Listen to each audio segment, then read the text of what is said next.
Bienvenue sur Faminimaliste, le podcast qui parle de minimalisme en famille, sans culpabilité et toujours avec bonne humeur.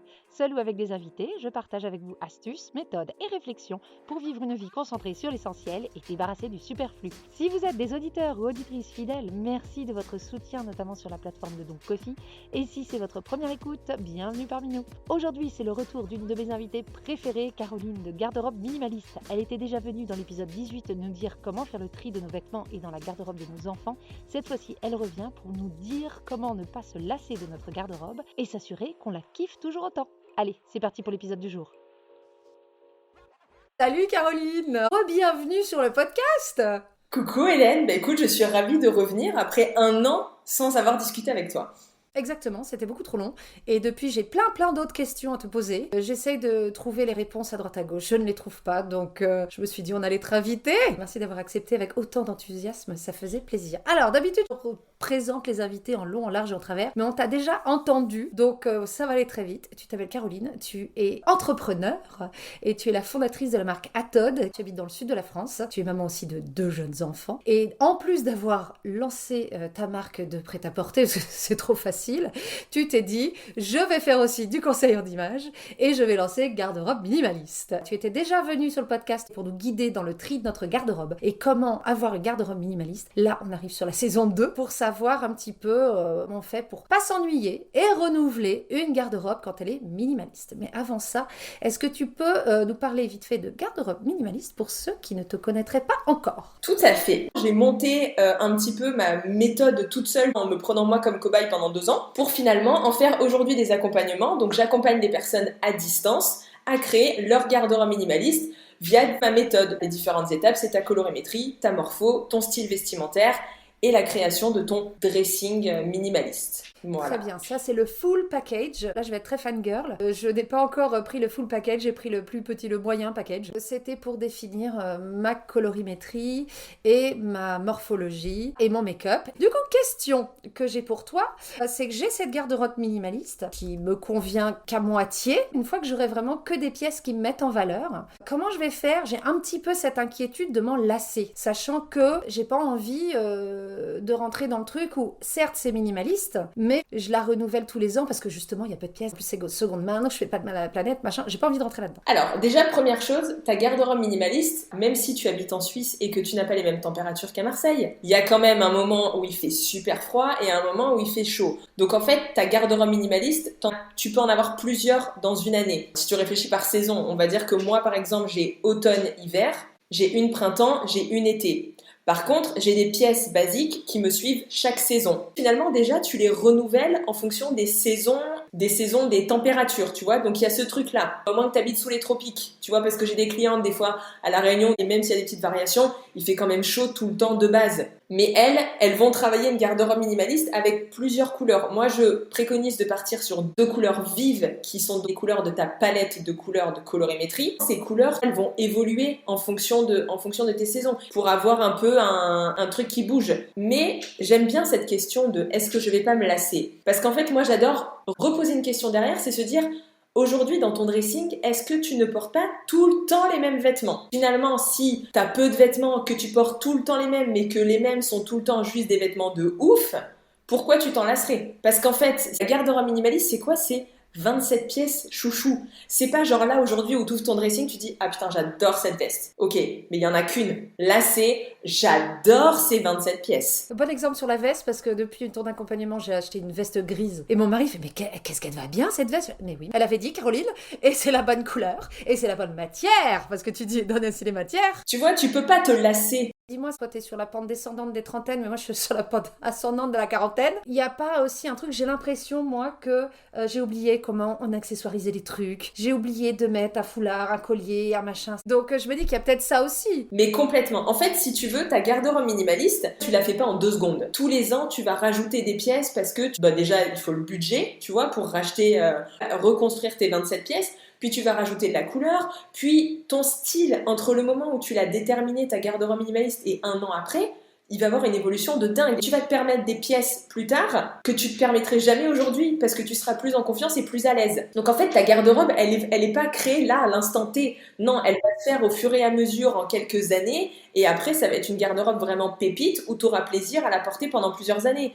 Et entre-temps, il y a les premiers vêtements du début qui vont s'user ou qui vont se fatiguer. Bim, tu vas les switcher. Donc tu vas réavoir de la nouveauté là-dedans. Tu vois ce que je veux dire? Donc elle vient pas tout de suite. C'est des pièces que tu as réfléchies. Une fois que tu as tout qui fonctionne bien, c'est parfait. Et après, ce que tu disais, il va y avoir le côté apprendre à porter ses vêtements. Le but de la garde-robe minimaliste, c'est 27 pièces, mais c'est 200 tenues. C'est pas genre j'ai 27 vêtements, j'ai 27 tenues. Mais tellement pas. Si t'as 27 vêtements, t'as 200 tenues. Donc va déjà t'habiller pendant 3-4 mois de façon différente et après tu me diras que tu te lasses. C'est impossible. Parce que tu vas changer les trucs. Là, tu vois, bon, on voit pas parce que moi, on est en vidéo, mais hier, j'ai acheté ces petites boucles d'oreilles. Je me suis dit, ah, c'est trop cool. Bah là, aujourd'hui, je porte ce top avec ces boucles d'oreilles. Demain, je porte ce top avec les cheveux attachés. Demain, je porte ce top avec du rouge à lèvres. Demain, je porte ce top avec un jean, avec une jupe, avec une veste. Tu te rends compte les milliards de possibilités de porter ton vêtement chouchou? Tu peux pas t'en lasser. Tu vas recréer des trucs. Si jamais tu te lasses, peut-être que c'est une pièce qui ne te correspond plus. Moi, je suis plutôt dans ce truc-là. C'est si tu t'es lassé du vêtement, c'est qu'il y a une question à se poser. Peut-être que finalement, tu étais parti sur le bleu marine, mais maintenant, tu as tellement l'habitude de porter des couleurs que tu vas prendre un truc complètement différent. Tu vas être beaucoup plus coloré. Que t'osais pas les col V et qu'en fait maintenant tu kiffes mais tu vas encore plus plongeant donc hop tu vas partir sur un autre truc. Tu vois, ça va évoluer au fur et à mesure.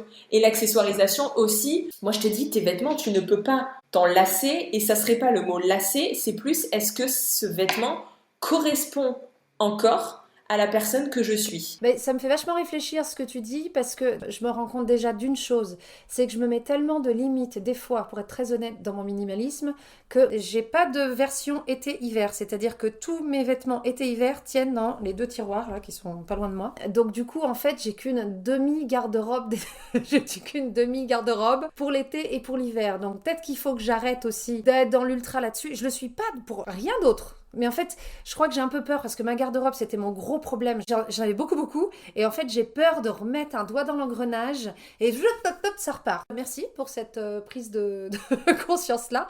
Et la deuxième, c'est effectivement cette idée de je vais faire ma garde-robe minimaliste. Elle va arriver d'un coup, mais effectivement, j'avais pas réfléchi au ça arrive petit à petit. Et puis, quand tu as fait la 27e pièce, il est peut-être temps pour que la première elle reparte et que du coup, il y a quand même toujours ce tournus-là. Donc, c'est très logique quand tu le dis, mais tu vois, j'ai pas pensé, il fallait que je t'invite pour le savoir. Donc merci, écoute. Je t'en prie, je suis là pour ça. Avant qu'on appuie sur OK, je disais à Caroline que maintenant le problème c'est qu'avec le premier accompagnement, je me suis rendu compte que j'avais pas de style. Donc il faut que tu me restyles. Ça, on en parlera. Oui, mais d'un côté c'est trop bien parce que tu dis OK, j'ai compris les couleurs et les formes. Ah merde, il y a un truc qui bloque, le style. Avant c'était vraiment j'achète un truc qui me plaît. Maintenant j'achète un truc qui me va. Et maintenant j'en suis où j'aimerais bien un truc qui me va en termes de forme et de couleur, mais qui me correspond. Question bonus que je t'avais pas mis dans la préparation. Donc je suis sur la pente descendante de la quarantaine, donc ça veut dire que j'ai quelques cheveux blancs qui arrivent. J'ai fait cet accompagnement colorimétrie. Je me suis pas coloré les cheveux depuis des années et des années. Bon, là je me dis peut-être que je vais y venir à un moment. Du coup, ça va changer ma colorimétrie de manière drastique ou pas? Non, si tu restes dans les couleurs de ta colorimétrie. C'est pour ça que la colorimétrie, ça se fait sur cheveux naturels. Par contre, si tu changes ta couleur de cheveux, ça peut soit aller dans le sens de ta colorimétrie, soit complètement aller à l'opposé. Et c'est pour ça que tu as des personnes qui, quand elles changent de couleur de cheveux en disant « Ouais, j'ai envie d'avoir des mèches blondes, cendrées, machin », alors qu'elles sont chaudes, le matin, elles voient leur gueule, elles se disent « Merde, il y a un problème en termes de maquillage et un problème en termes de couleur. C'est normal, t'étais saison chaude, tu passes dans une saison froide, donc c'est plus les mêmes couleurs, donc t'es perdu. » Donc là, c'est trop bien ta prise de conscience maintenant, c'est se dire « De toute façon, toi, t'es saison froide. Si tu te dis « Ok, je vais faire une coloration, je fais une coloration qui reste froide. » Et tu n'écoutes pas le coiffeur, parce que t'as des coiffeurs qui savent. Non, mais franchement, à un moment, il faut le dire, il y a des coiffeurs qui sont bien et il y a des coiffeurs qui sont pas bien.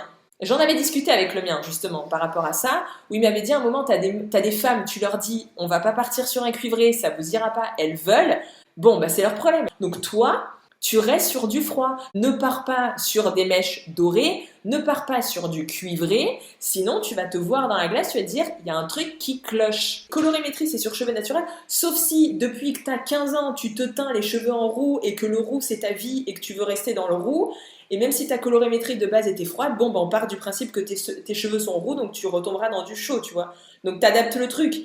Merci pour cette aparté extrêmement intéressante. Donc, tu parles souvent du coup de style vestimentaire. Petit à petit, les choses commencent à se décanter en termes de colorimétrie et de morphologie. Par contre, quand on a une garde-robe minimaliste, faut pas se louper sur le style du coup.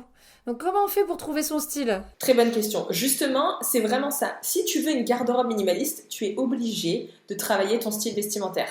Parce que si t'as envie lundi d'être rock, mardi d'être bohème, mardi non romantique, c'est impossible en fait parce qu'il faut trop de pièces qui correspondent à ce truc. Tu veux un minimalisme, tu veux que tes pièces pépites, tes pièces chouchou, tes 27, tu bosses ton style. Ton style, il se décompose en 2 volets. Ta base de style et ta variante stylistique. La base de style, c'est la construction de ta tenue. Donc base de style, elle est soit casual chic, soit formelle. Elle dépend de toi, de ton métier ou des activités que tu fais dans ta semaine. Quand je parle de garde-robe minimaliste, c'est pas tes goûts. Les goûts, c'est la variante.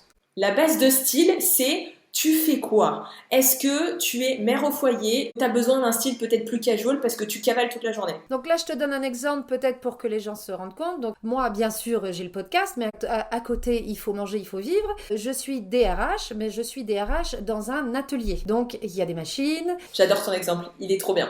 Analysons Hélène.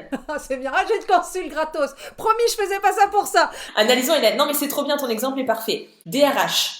Donc, fonction managériale, quand même un poste à responsabilité. C'est toi qui gères les gens, donc tu dois quand même imposer un certain professionnalisme. Donc, tu as besoin d'avoir une touche de chic dans ta tenue. Sauf que, il faut que tu sois proche des gens, il faut qu'il y ait un côté abordable. Le RH, c'est ça aussi. T'as pas envie d'avoir une RH qui arrive en tailleur et qui te parle et t'es là genre « Allô, moi je suis en train de construire des bagues, j'ai besoin que tu sois proche de moi. » Alors, je disais pas que l'atelier était sale, hein, si mon patron m'écoute, l'atelier n'est pas du tout sale. Tu peux te salir, oui, effectivement, parce qu'il y a de la poussière, il y a des choses. Mes baskets blanches le sont beaucoup moins, on va dire, depuis que je travaille là-bas. Mais donc, tu vois, et donc ça, ce côté-là, ça apporte du casual. Donc, il faut vraiment que toi, dans ta base de style, tu lis le casual et le chic, ok ? Ça serait ta base de style, casual chic. Donc ta base de style, elle te sert à quoi ? Elle te sert à déterminer tes basiques. Quels sont les basiques indispensables dans ton dressing ? Et ça va te permettre de comprendre comment tu construis ta tenue. Donc ça veut dire qu'il te faut à chaque fois une pièce casual, une pièce chic. Donc ça peut être, là on voit pas, mais par exemple tu vois, moi là j'ai mis un haut chic avec un jean. Donc ça c'est chic, en bas le jean et casual, ok ? Donc ça veut dire que le matin, quand tu crées ta tenue, il faut que tu te dises, ok, quelles sont les pièces casual, quelles sont les pièces chic ? Et que dans ton dressing, tu aies ces 2 types de pièces. Parce que si tu n'as que du casual, tu vas arriver au travail et tu vas dire, je me sens pas assez bien habillée par rapport à ma fonction. C'est normal, tu es sur du casual alors que tu devrais être sur du casual chic. Tu as besoin d'avoir un élément qui t'apporte ce professionnalisme, ce côté, DRH quoi. T'es obligé d'avoir. Oui, surtout qu'en plus dans l'attitude, je suis pas forcément quelqu'un de... Alors, je suis très professionnelle, je suis assez bonne dans ce que je fais, mais je rigole quoi. Donc c'est vrai que les épaulettes, ça peut me donner... ça peut un peu compenser ma personnalité volubile. C'est ça, et après ça va, tu vois, ça peut être autant, tu vois, comme tu dis, sur des formes de vêtements. Donc, si on parle des formes de vêtements, ça va être la chemise, la veste, le pantalon de tailleur, etc. Mais ça peut juste aussi être sur la façon de créer tes tenues ou les matières. Tu peux avoir un t-shirt en soie, il est chic. Un t-shirt en coton, il est casual. Tu vois ce que je veux dire ? Il y a ce truc-là aussi. Donc, c'est autant la forme du vêtement, c'est autant la matière du vêtement et c'est aussi la couleur du vêtement. Même si elle dépend de ta colorimétrie, les coloris plutôt foncés font quand même un peu plus pro que des coloris trop pastel ou trop flashy, tu vois. Non mais attends, t'arrives avec tous ces habits à me sortir, voilà, tes 27 pièces. Non mais le casse-tête. Non, mais non, parce que tu déroules. Non mais pour toi, c'est pour ça qu'il faut faire appel à toi. Parce que moi tu me dis ça, ça comprends, je fais, oh putain, alors il faut que j'ai des t-shirts classe, des t-shirts chic, des t-shirts casual, des bas casual, des bas chic. Faut que je fasse attention à la couleur, à la morpho. Waouh! Donc c'est ça qui est bien. Moi, j'aime bien pouvoir déverser toutes ces informations en toi et faire, mais tu sais quoi, tu m'envoies le PDF, tu me dis ce que je dois acheter et puis on n'en parle plus. C'est d'un compliqué, mais c'est passionnant, hein? Mais ça demande une certaine gymnastique quand même, faut avoir l'habitude, hein. Mais oui, mais là au début, c'est comme je te disais, quand je t'ai envoyé tes couleurs, tu m'as dit ouais, ok, waouh, trop d'infos, trop de trucs, j'ai peur, je sais pas. Là aujourd'hui, t'es opérationnel. Donc là, ton style, tu vas recevoir, tu vas dire waouh, waouh, waouh, waouh, ok. Donc elle me dit ça, t'as les idées de tenue, t'as les constructions, t'as les basiques, ok. Mais tu vas tester. En fait, no stress. C'est pas demain que ton truc il doit être parfait, tu vois. C'est petit à petit. Donc ton style, c'est ta base de style. Donc là, tu vois, on a ton exemple. Casual chic. Donc ça veut dire que ton dressing, il faut que tu aies des vêtements casual, des vêtements chic. Après, ça dépend de toi. Si toi, t'aimes être tout le temps en casual, eh ben, tu penses, il faut que tu aies des éléments chics. Donc, chaussures, ceinture, bijoux, rouge à lèvres, coiffure. Tu vois, si tu as besoin, par exemple, si toi, t'aimes que le pull jean, ok, no stress. Par contre, chaussures, tu me mets des trucs vernis, tu me mets des trucs à talons, tu balances des bijoux, tu balances du rouge à lèvres, tu te coiffes, voilà, tu t'arrives pas avec les cheveux tout ébouriffés. T'as des trucs qui vont venir construire autour de toi l'enveloppe chic. Oui, le look est général. C'est pas forcément juste le tissu qui est sur ton dos. Il faut que quand tu construis ton truc, tu te dis ça le matin, ok, donc il faut que je sois casual chic. Là ce matin, j'en sais rien, j'ai mes règles, je suis pas ouf, j'ai envie d'être tranquille. Jean, Ouais. pull. J'ai pas envie de trucs qui me servent de machin, Ouais. ok. Donc t'es sur casual, ok. Bon. Par contre, tu vas te dire, faut que j'ai du chic. Donc, je regarde dans mes chaussures, j'ai quoi? Ah, j'ai des petites bottines sympas. Il n'y a pas un gros talon, mais c'est pas grave, elles sont vernies. Elles apportent un petit côté chic, parfait, ok. Je peux me mettre une petite ceinture, ça va, ça me sert pas trop avec le jean. Hop, petite ceinture boucle dorée ou boucle argentée. Hop, ça apporte du chic. Ensuite, boucle d'oreille. Alors, je vais choisir des trucs un peu gros parce que je suis quand même en casual, tu vois, donc il faut qu'on comprenne que, je suis la DRH. Voilà. Bon, faut que je me reperce les oreilles, ça c'est encore un autre projet. Des éclipses, allons-y. Un truc, non, mais même, tu sais, une petite barrette, un collier, oui, un collier, un gros collier ou un joli sautoir, petit coup de rouge à lèvres, bah, je me maquille un peu plus parce que je suis en casual. Et en fait, rien que ça, c'est casual chic. J'adore cette approche parce que du coup là on est vraiment on est à fond dans le minimalisme. La variante stylistique, c'est quoi madame? Alors ça, c'est tes goûts et c'est ta personnalité. Toi, t'es pétillante, t'es joyeuse et tu ne peux pas t'habiller en noir et blanc et bleu marine. Ça ne correspond pas à toi. Donc variante stylistique, ça va être quoi? Ça peut être rock, ça peut être bohème, romantique, moderne, minimaliste, n'importe quoi en fait. Ça peut être tout type de style qui est assez identifié. Comment tu le détermines? Déjà, tu t'intéresses à toi. Qu'est-ce qui te plaît? Qu'est-ce qui t'attire? Surtout pas genre, oh, j'adore la meuf comment elle s'habille, mais je m'habillerai jamais comme ça. Surtout pas. C'est genre, j'adore comment cette fille s'habille, je veux m'habiller pareil. Ne surtout pas projeter ce que t'aimerais alors que jamais tu le ferais. Moi, j'adore les jupes bohèmes, longues, machin, mais en fait, c'est pas mon style. Donc, c'est beau sur les gens, mais pas sur moi. Et ça me fait penser, genre, à ma belle-sœur, qui a beaucoup de vêtements, elle, tu vois, elle a du bohème, du rock, etc. On avait une soirée rock. Donc moi, c'est pas du tout moi je suis minimaliste, tu vois, dans mon look. Je lui dis franchement, prête-moi ta jupe lamée, là, clac, ton petit perfecto, ton machin. Elle, c'est des fringues qu'elle met tous les jours et quand je la vois, je la trouve trop belle. Moi, c'était mon déguisement. Tu vois le truc?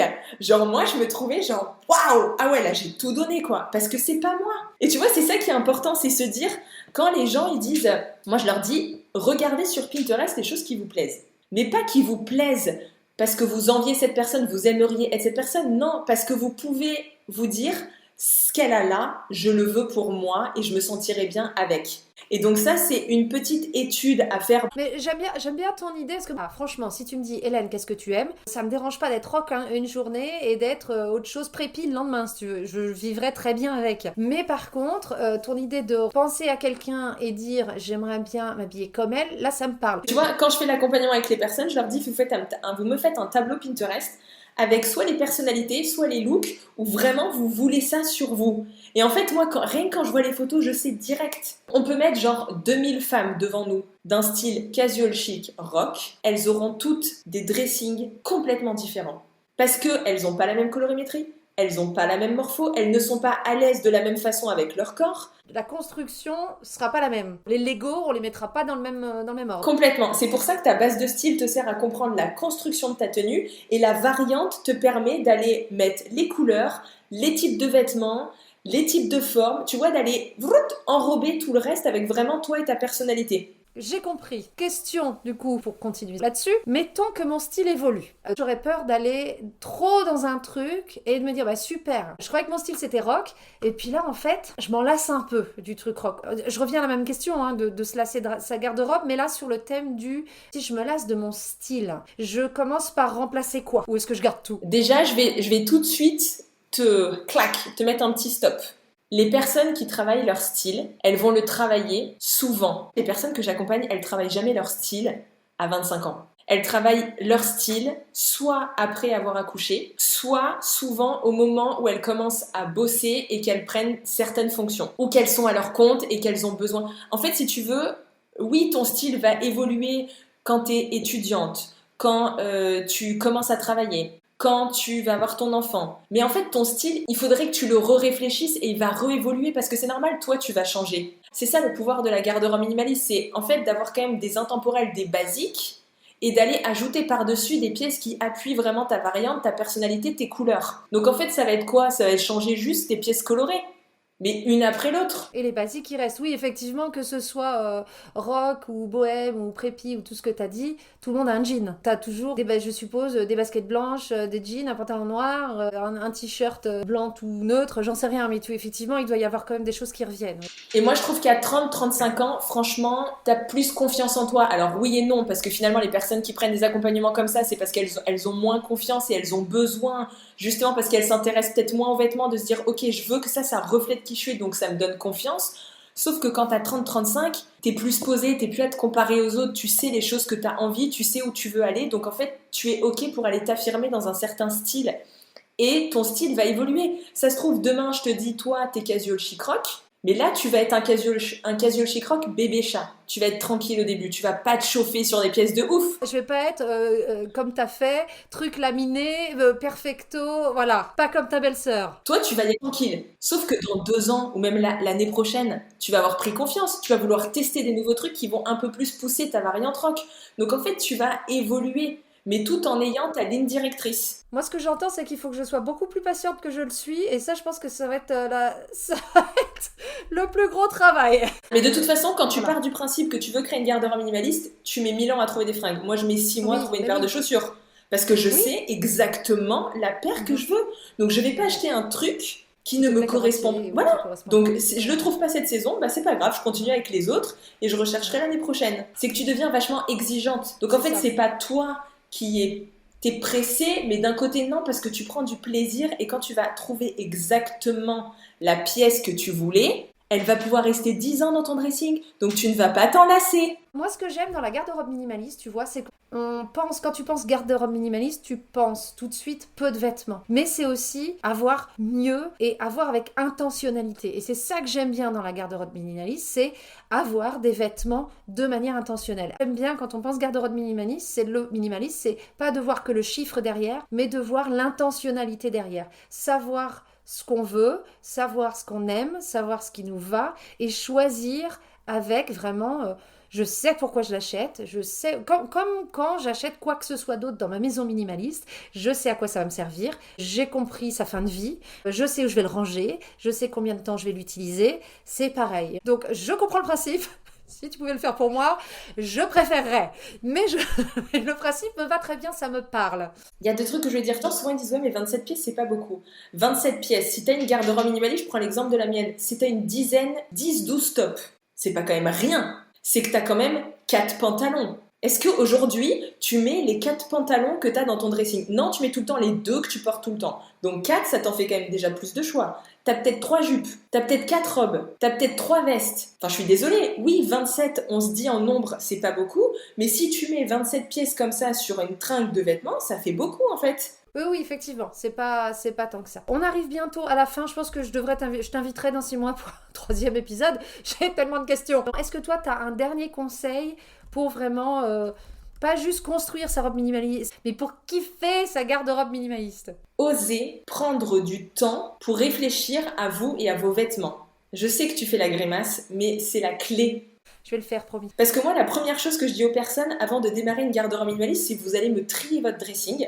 On parle pas de couleur, de forme, juste ce que vous mettez, ce que vous mettez pas, ce que vous savez pas. Rien que ça. Osez se dire, ok, ça va être un chantier et je vais me mettre dessus. mais je vais apprendre pour kiffer derrière. Et à un moment, l'objectif, c'est quand même tous les matins de s'habiller et de se dire, je suis désolée, je vais être vulgaire, putain, mais je suis bonne ce matin. J'envoie du pâté, quoi. Je suis trop stylée, je me trouve trop belle. Et tu marches dans la rue, même si t'es en casual avec tes baskets. Putain, c'est mon style, ça, c'est moi. C'est ça le but, en fait, de travailler tout ça en amont. C'est de kiffer ta façon de t'habiller et que tous les jours, tu sois en confiance. Et le jour où t'as la flemme, et ben même quand t'as la flemme, t'es stylée. Parce que t'auras pensé à ton truc. En fait, c'est ça kiffer. Pour kiffer sa garde-robe minimaliste, c'est aller oser des couleurs, aller oser des formes qu'on n'aurait pas testées, ose aller tester des trucs. Attends, je le répète à chaque fois, vous avez votre palette de couleurs, vous allez en magasin, vous allez profiter de ces marques de fast fashion qui nous polluent la planète, mais qui ont encore des milliards de couleurs, vous allez vous mettre en cabine et vous essayez plein de trucs et vous voyez comme vous êtes belle et vous dites oh, ah putain, le jaune moutarde, ça me va trop bien. Oh, ah, le orange machin, ça me va trop bien. Ok, j'en prends conscience. Je reviens chez moi, je regarde ce que j'ai dans mon dressing, je réfléchis. En fait, pour kiffer, il faut prendre le temps de travailler. Mais finalement, c'est comme tout en fait. C'est comme n'importe quel travail. Quand tu commences à bricoler, tu veux construire un meuble, tu sais que tu vas le kiffer quand il sera posé dans ta chambre, mais avant, il faut que tu bosses dessus et que tu le fasses. Ton potager, il n'y a pas toutes tes plantes qui, hop, elles sortent là de terre. C'est pas possible. Tant qu'il n'y a pas d'effort, il n'y a pas de kiff à la fin. C'est comme un sportif. Écoute, je prends bien... Alors déjà, je prends tous ces conseils. Tu m'as reboosté. Ah, ça va trier du dressing cet après-midi. Ah, purée. Mais le problème, c'est que j'ai tellement peu de pièces, je suis obligée d'attendre d'en faire rentrer pour trier. Parce que sinon, vraiment, je viens à poil, quoi.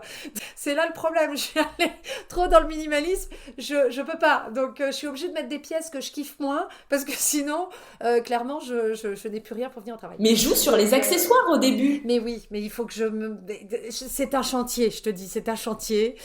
Voilà, je repense beaucoup plus à moi qu'avant où la priorité, c'était pas forcément moi. Alors, je me suis jamais négligée. Hein. Oui, mais il y a des priorités, les enfants, les machins, le taf, le truc. Et la deuxième chose que je voudrais dire, c'est que c'est pas moi, c'est Caroline. C'est-à-dire que si vous me voyez au Manor de Marin et Panier, dans mon coin, dans un truc de fast fashion, dans une cabine, en train d'essayer des trucs, je ne suis pas en train de trahir, je ne vais pas les acheter. Mais tu sais que j'y vais pas à cause de ça, des fois. Hein, parce que je t'ai entendu qu'elle dit « Allez chez H&M, allez chez Zara, essayez des trucs et tout. » J'ai voulu le faire, mais à chaque fois, je fais « Non, je suis pas une célébrité, hein, mais je me fais reconnaître régulièrement quand même. » Mais non. Je me dis « Mais je vais chez H&M, on fait « Ah bah !» C'est pas minimaliste, ah putain, les H&M, je ne peux pas l'assumer. Donc, je vais grandir, je vais assumer qui je suis et savoir qui je suis, mais si vous me voyez dans une cabine H&M, ne me jugez pas, promis, j'achète pas. Ne la jugez jamais. On est là pour tester. Toutes les personnes minimalistes qui vont dans la fast fashion, on est en test, on est en apprentissage, on est en cabine.